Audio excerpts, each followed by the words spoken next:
After the television evangelists of the early 80s, Pastor Dave Williams was a pleasant surprise.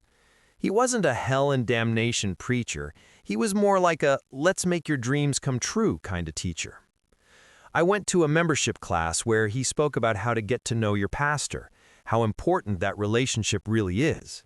What amazed me was that he taught visualization when describing the new church he wanted to build. I thought, that's New Age theology, but it worked, and it made sense. He shared how he had quit smoking simply by getting so busy doing the Lord's work that he forgot all about it. That sounded to me like a perfect way to break a vicious circle. It was a pleasure listening to Pastor Dave speak. He talked to us as if we were friends. Sometimes he'd sit on the edge of the pulpit and just tell a story or a joke. He had the gift of taking complex concepts and translating them into plain speech anyone could understand. Still, Pastor Dave was a bit different. With 5,000 active members, he couldn't exactly stop and shake everyone's hand, so he chose to shake no one's. The church reflected a little of that distance, but they were still a good bunch of people. Even so, I managed to get close to him.